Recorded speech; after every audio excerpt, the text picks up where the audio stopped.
Assalamualaikum warahmatullahi wabarakatuh. Selamat pagi, Bapak dan Ibu dosen, serta teman-teman sekalian. Perkenalkan, saya Nisa Yunitia, mewakili teman-teman kelompok saya, di mana nanti masing-masing dari kami juga akan mempresentasikan hasil proyek kami untuk tugas final action karakter building agama. Pada kesempatan ini, saya akan mempresentasikan hasil proyek yang berjudul Upaya Penanaman Nilai-Nilai Agama dan Nasionalisme kepada Anak-anak untuk Mencegah Aksi Radikalisme. Proyek ini kami lakukan sebagai bagian dari karakter building agama yang berfokus pada nilai-nilai kebangsaan dan moral keagamaan dalam kehidupan sehari-hari. Tujuan utama dari proyek ini adalah untuk memahami bagaimana pendidikan agama dan nasionalisme dapat menjadi benteng yang melindungi anak-anak dari paparan ideologi radikal. Di slide pertama ada latar belakang masalah. Radikalisme dan terorisme masih menjadi masalah serius di Indonesia. Ancaman ini semakin berkembang dengan adanya perubahan pola perekrutan yang kini mulai menyasar anak-anak dan remaja. Dulu rekrutmen anggota kelompok teroris dilakukan secara langsung melalui interaksi tatap muka. Namun saat ini teknologi dan media sosial telah digunakan sebagai alat utama dalam menyebarkan paham radikal. Menurut data laporan Kementerian Pemberdayaan Perempuan dan Perlindungan Anak tahun 2022, kelompok radikal ini aktif menggunakan aplikasi seperti WhatsApp dan Telegram untuk mempengaruhi anak-anak. Mengapa anak-anak menjadi target?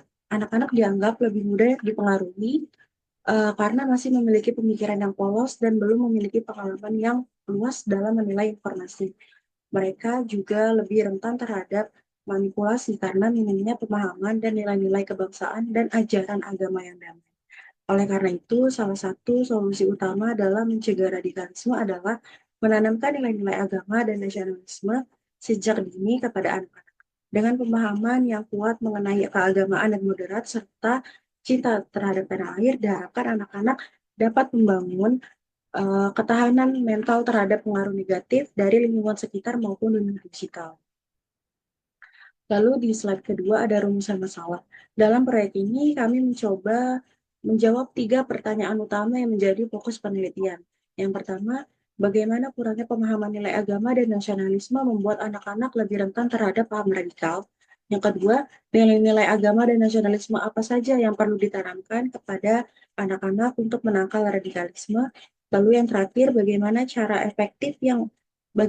yang efektif dalam menanamkan nilai-nilai agama dan nasionalisme kepada anak-anak di lingkungan keluarga, sekolah, dan masyarakat.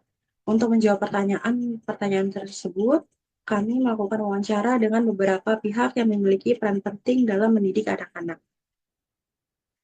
Lalu yang slide ketiga ada hasil temuan di lapangan. Dalam proses penelitian ini, kami melakukan wawancara dengan berbagai narasumber, diantaranya adalah guru, orang tua, dan tenaga pendidik. Dalam hasil wawancara yang kami lakukan, ada beberapa poin penting yang berhasil kami temukan. Yang pertama, dari sisi orang tua menyadari bahwa pendidikan agama dan nasionalisme sangat penting dalam membentuk karakter anak. Tetapi mereka mengakui bahwa tantangan terbesar adalah pengaruh media sosial yang semakin kuat, eh, dan banyak anak yang lebih banyak menghabiskan waktu di dunia digital dibandingkan dengan berinteraksi langsung dengan orang tua dan lingkungan sosial mereka. Lalu yang kedua, dari sisi para guru, menekankan bahwa sekolah memiliki peran besar dalam mengajarkan nilai-nilai moral dan kebangsaan kepada anak-anak. Namun, mereka juga menyoroti bahwa pendidikan di sekolah saja tidak cukup. Perlu adanya dukungan dari keluarga dan lingkungan sekitar agar anak-anak memiliki pemahaman yang lebih kokoh mengenai nilai-nilai agama dan nasionalisme. Lalu yang ketiga, para ahli dan tenaga pendidik menegaskan bahwa penanaman nilai-nilai agama dan nasionalisme harus dilakukan secara konsisten dan berkelanjutan. Ini bukan hanya tugas sekolah atau pemerintah, tetapi merupakan tanggung jawab bersama antara keluarga, sekolah, dan masyarakat. Kesimpulannya, dari temuan ini adalah bahwa pendidikan karakter yang kuat sejak dini dapat membentengi anak-anak dari pengaruh radikalisme. Lalu di slide keempat ada solusi yang ditawarkan. Berdasarkan hasil wawancara dan analisis yang kami lakukan, kami menawarkan beberapa solusi yang dapat diterapkan untuk memperkuat ketahanan anak-anak terhadap radikalisme. Yang pertama adalah menanamkan nilai-nilai agama dan nasionalisme sejak usia dini dalam lingkungan keluarga, sekolah, dan masyarakat. Anak-anak harus diberikan pemahaman bahwa agama mengajarkan kedamaian, toleransi, dan saling menghargai antar sesama.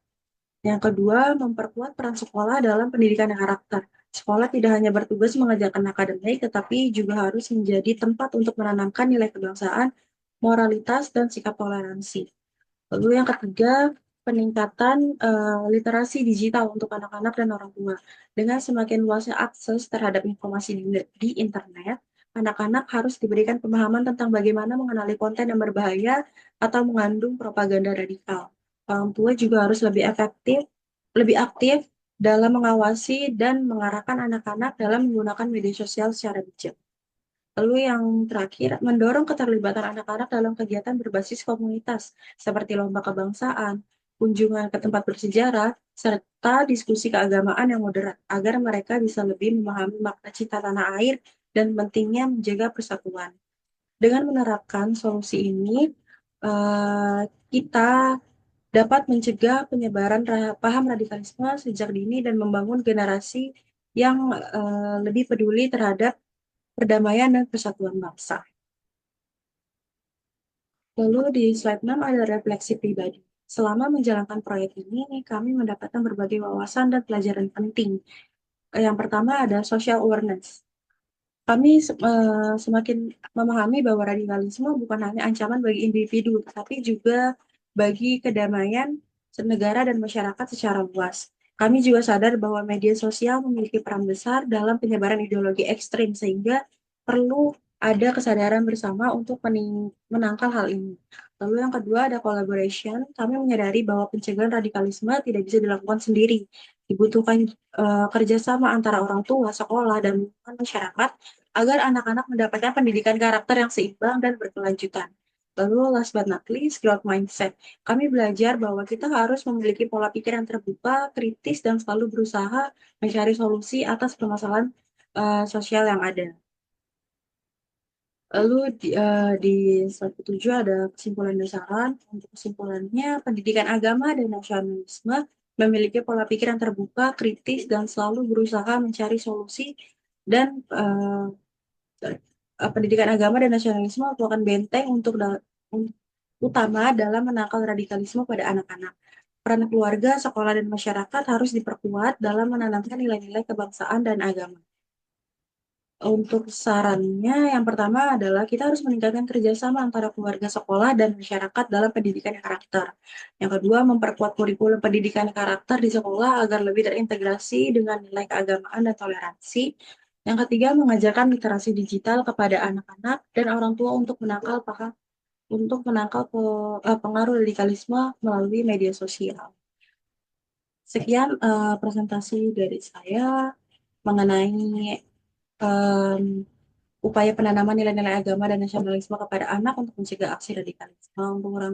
Untuk kurang dan lebihnya mohon maaf. Assalamualaikum warahmatullahi wabarakatuh.